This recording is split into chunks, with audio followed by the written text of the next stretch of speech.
to 3 days, not associated with chills and rigors, intermittent fever spikes, associated with loss of appetite and easy fatigability since 3 days. He has no history of facial puffiness, burning, micturition, vomiting, loose stools, hematemesis or melena. His bowel and bladder habits are regular. He is not a known case of diabetes, hypertension, coronary artery disease or TB. There is pallor and icterus is present, and pitting type of pedal edema is present. Here you can see the pedal edema and abdominal distension. There is a dilated abdominal vein over here. This is abdominal distension.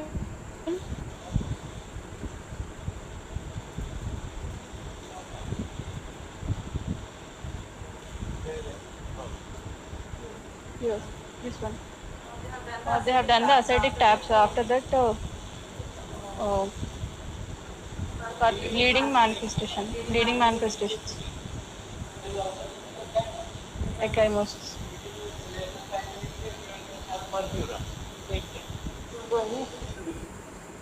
Bleed. So why is he bleeding into the skin? Because he's got a coagulopathy. Why does he have a coagulopathy? Because he's got a liver failure. And why does he have got a liver failure? Because his liver has failed due to a toxin, which is what you have talked about in the history till now, isn't it? Let's go to the image of okay, come down. Now I understand why Chandana is presenting this patient, because it is a thesis patient, isn't it? So, okay, go ahead.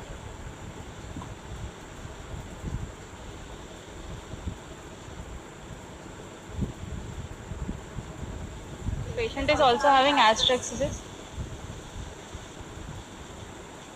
Flow of blood.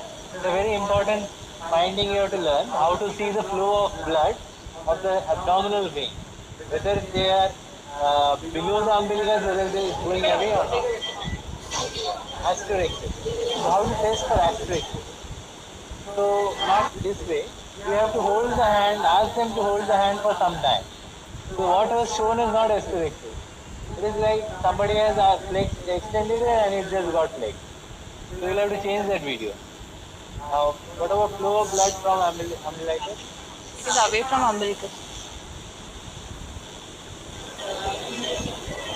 So one problem is this flow of blood is being tested above the umbilicus. So above the umbilicus generally we wouldn't test it because it is likely, can you make it bigger? It's likely to be the same, above the umbilicus, both in portal hypertension and normal people, it is likely to be the same. That is away from the umbilicus towards the heart. This is always the same in normal people as well as portal hypertension.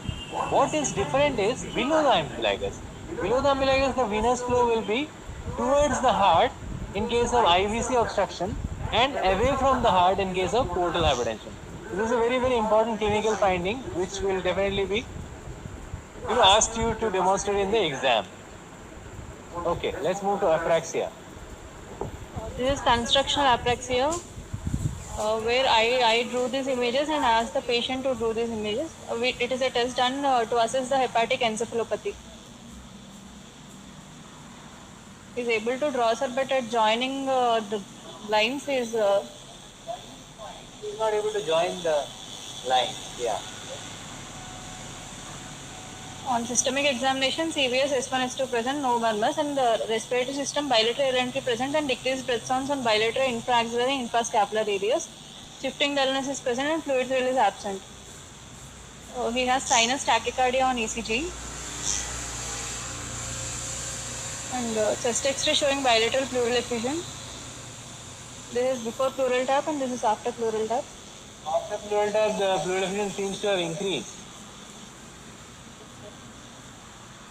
His ultrasound has shown chronic liver disease with increased echo texture of liver, mild splenomegaly and gross ascites.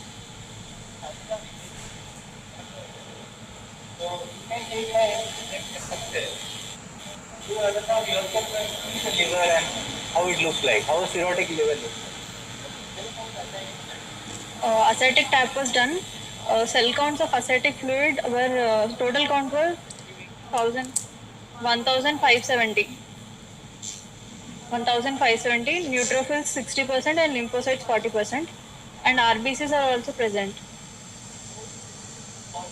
This was spontaneous bacterial peritonitis. So this man with ascites cirrhosis also has got spontaneous bacterial peritonitis. So why is he having that? Cell count of pleural fluid, total count is 2550, neutrophils 70% and lymphocytes 30, RBCs plenty.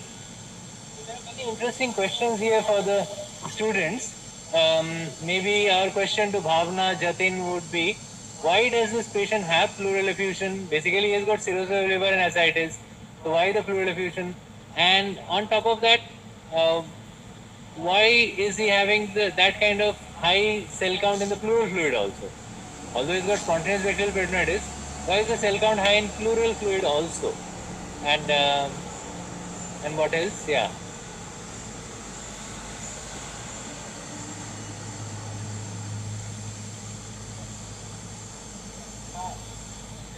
The SAG is 1.35, sir. This SAG, SAAG, serum ascites albumin gradient, is suggestive of a high serum ascites albumin gradient, which means there is portal hypertension here. Connect angle. So portal hypertension is suggestive of portal hypertension. So, but portal hypertension, but with increased cell count. And of course, more than 250 polys, that is the definition of spontaneous bacterial peritonitis. So the question to Bhavna Jatin would be, what is this mechanism of spontaneous bacterial peritonitis? Why did this patient develop spontaneous bacterial peritonitis?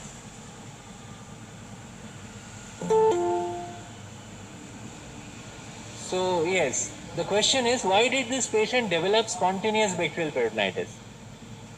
Can this be made a little bit bigger? Can we look at the ABG also properly?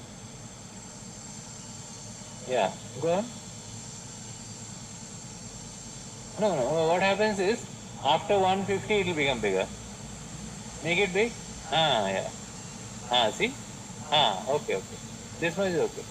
And now pH is 7.53, PCO2 is 22, PO2 is 85, BIGAP is 18.4. So nothing really bad. It's only that he is having a little bit of hyperventilation because of tachypnea, because of all that pleural effusion.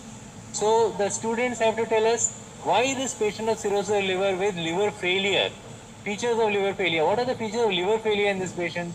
And why is he having pleural effusion? And why is he tachypnic, which is causing respiratory alkalosis in this patient? And he's got severe anemia also. Why does he have got severe anemia? And Chandana, where is the picture of this patient? I mean, the general examination, which shows his body. I mean, only abdomen, but we need to see his arms and legs also. That will give us an idea of his nutritional status. But yeah, you have to show us that. In these pictures, we can't see that he is cachectic. So Chandana will share some more updates about this patient, where she will show that he is cachectic. So he is a patient who is having severe liver failure. So what are the features of liver cell failure in his investigations, in the clinical features? That is one question. Maybe Bhavna, Jatin, Pavitra, Akshita, or even Saranya can answer. Okay, so over to the UGs to answer this question. Can we put off that one, cross. So that we can see them. You can actually, whoever is answering can switch on your mic and answer. Unmute yourself and answer. So who would like to do it? Bhavna first? So let's unmute Bhavna. Yeah. Oh, sorry. She has to unmute herself. You can pin her probably. Yeah. So Bhavna, can you unmute yourself and tell us why this patient has... Yeah. Can you put on the video also?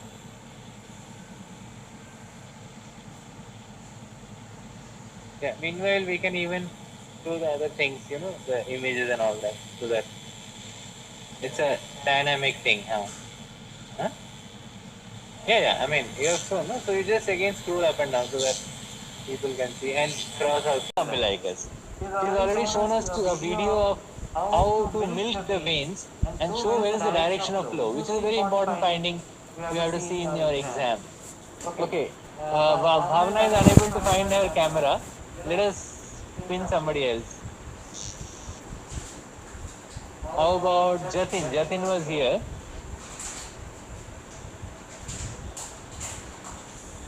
Yes, Jatin, can you unmute yourself and put on your video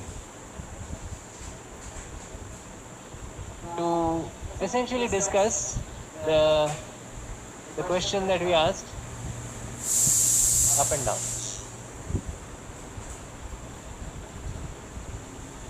Or if you all are feeling shy, you can even use the message box to communicate. Because we need some people who are communicative. You know, we cannot have a passive audience.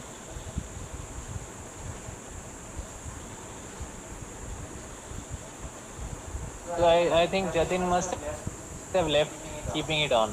Who else is there? Yeah, Bhavna and Jatin and Sharanya were there. Okay, Sharanya, would you like to tell us something about this? The questions that we raised? Maybe just share the question again. Unmute yourself. Yes, sir. Yeah, do you have a video with you? Sir, actually, the thing is, one of our another classes are going on till 3 o'clock. So, Oh, there's another class going on. yes, sir, it's till 3 actually. Acha, that's the reason. Oh, what community medicine class? No, sir, it's ENT. Oh, yeah. Of course, your ENT is like you all have to appear for that exam also, isn't it? All right. So that's the reason you cannot put on the video, is it? Acha. It's a kind of an evidence. All right. Okay. So yeah, can you just tell us then about this patient? Or are you following the other class? In the history, he's an alcoholic, sir, and then he is seen to have developed an developed icterus, and also the patient is having portal hypertension because he is seen to have he has ascites, and his portal veins are also very much distended, and he's having pedal edema as well, so he may be moving into a heart failure due to the right heart failure, which maybe is affecting his left ventricle too. So you are thinking by looking at pedal edema, left ventricular failure is coming to your mind. But why can't pedal edema be due to not just hydrostatic pressure rise, but due to reduced colloidal osmotic pressure, which this patient obviously should be having because of liver failure. So how does liver failure give rise to pedal edema? By what does it reduce to give rise to pedal edema? How does it reduce the colloidal osmotic pressure?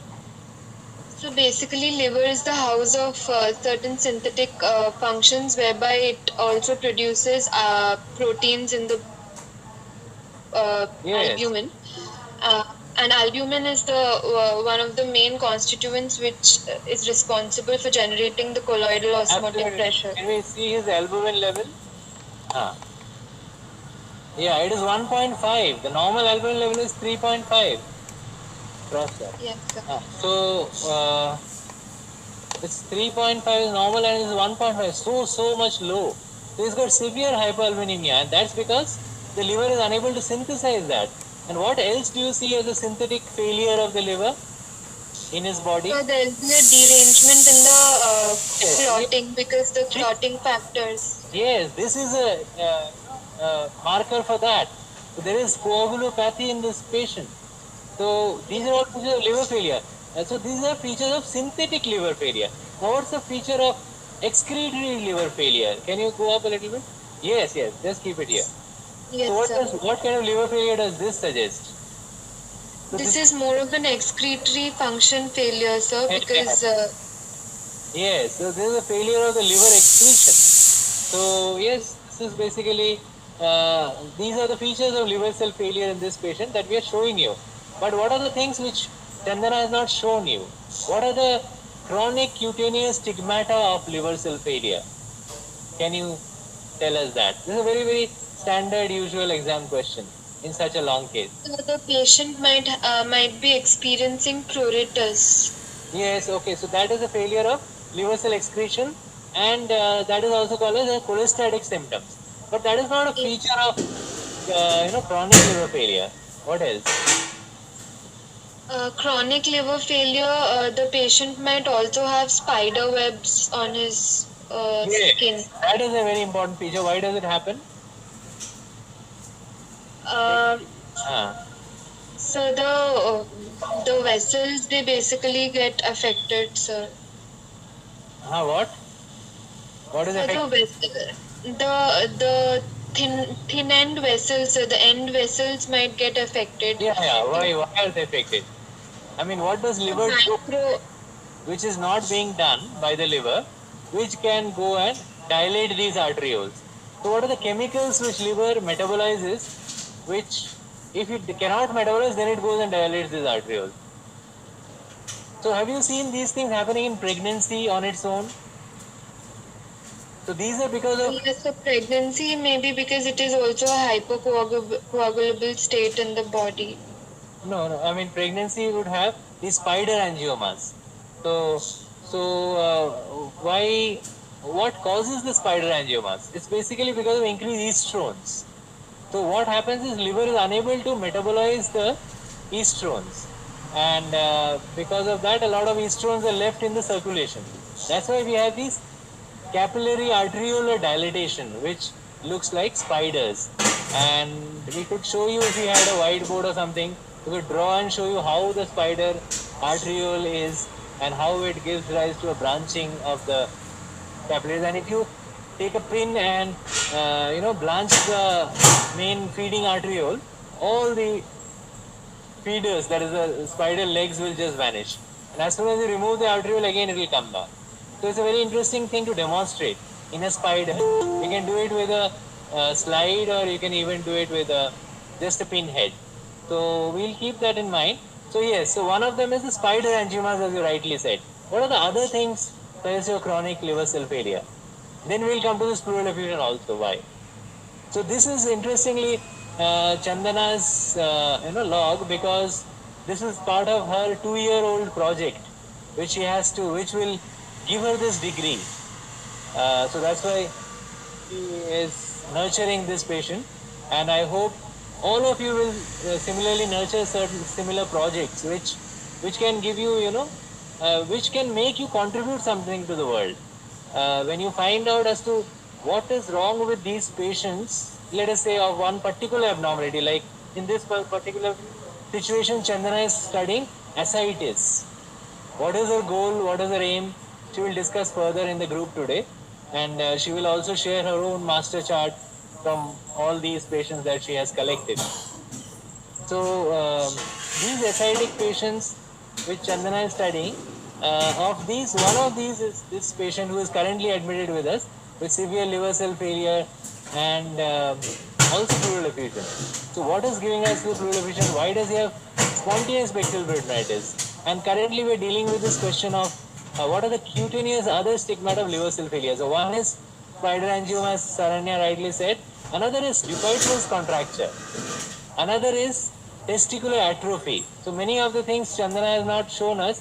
Chandana hasn't shown us the palms. The palmar erythema is another one. So all these are very, very well-known cutaneous stigmata of chronic liver disease. So with that, we will go ahead into the question of why pleural effusion. Yes, would any of you like to answer this?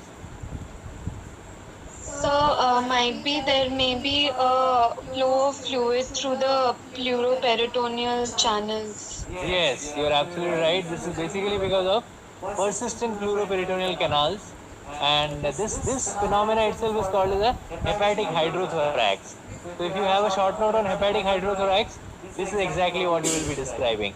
So very small pleuroperitoneal canals which are not closed by the septum transversum in embryonic life, and this would happen to anybody who has got massive ascites. Most people would be having these pleuroperitoneal canals, and they can develop pleural effusion. We don't see it very often, but yes, it's quite well known, and we do see it often. So, but then why does he have spontaneous bacterial peritonitis? This is another very important question for this patient. And then we'll come to why he has got anemia. So will all the answers be given by Saranya, or somebody else would like to try? The mechanism of spontaneous bacterial peritonitis. Any what is spontaneous about spontaneous bacterial peritonitis? If the newbies raise their hand, I mean, basically, say that they cannot, then Vamsi might give it a try. Vamsi, who is recording us from Guntur right now. Presentation by Chandana, and the patient is currently in the non-COVID ICU. As you can see here, as Chandana is showing you the patient's findings, beautiful ascites, deep jaundice, Yes. and coagulopathy, and also very nice flow of veins, which she has Yes, missed. sir. But only thing is, the vein flow is she has to see below the umbilicus. Currently, it's shown above, and apraxia. I mean, even asterix is that also she has to again repeat. And so there is bilateral pleural effusion, as you can see, and after the pleural tap it seems to be even more. So what is happening here? Some of the answers have been given by the UGs itself. Now we are just asking. He's also got spontaneous bacterial peritonitis, 1,500 counts in his acidic fluid. So we are asking the UGs, what is the mechanism of spontaneous bacterial peritonitis?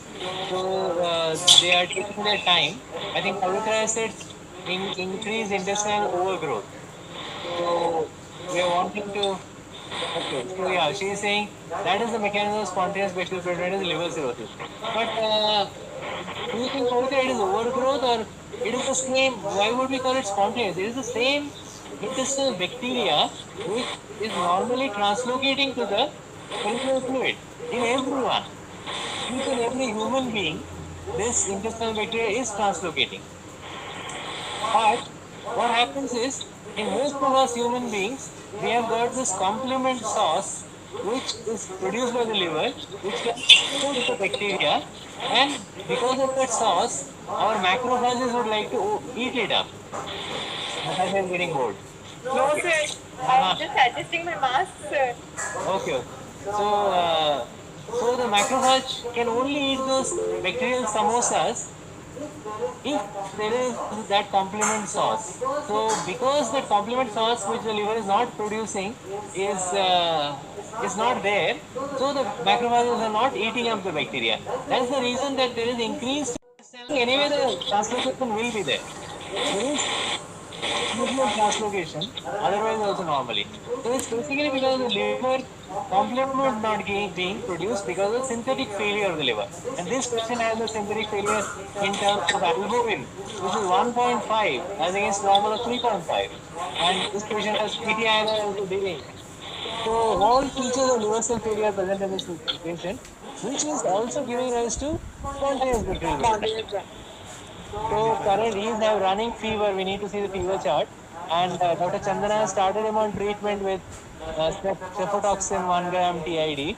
And we are hoping that he will recover from this spontaneous bacterial peritonitis. But how to recover his failed liver? That is $1 million question. So currently there is nothing in this world which can make it recover. The only thing we can do is transplant his liver. But as we have already discussed many times in this forum, that liver transplant we are not able to do because of the reduced awareness. But recently in KHL, very recently, somebody told me, our transfusion medicine head, that they do the cadaveric transplant of the liver. So that means they are started utilizing their PGs, have started utilizing that ecosystem which is also existed here. That is the Jeevan Dan ecosystem, which is a database where anybody dies, if he wants to give away his organs, automatically the database will be activated and people will go to his hospital and get his organs, come and transplant it wherever it's required. So this patient could also get a liver transplant that way. The problem is when people develop this due to alcohol, then generally they don't want to transplant them because after transplant also they'll still drink alcohol and that whole effort will be gone. Not that it has not been done earlier, but this is the problem. I mean, it always happens that in spite of transplant, patients will again drink and they will ultimately the liver goes. So that is one of the issues.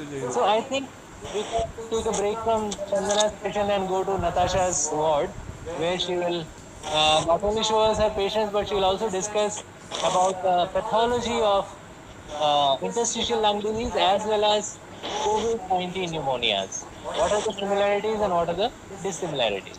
Over to Natasha. Sir, currently in ICU, we are having three patients.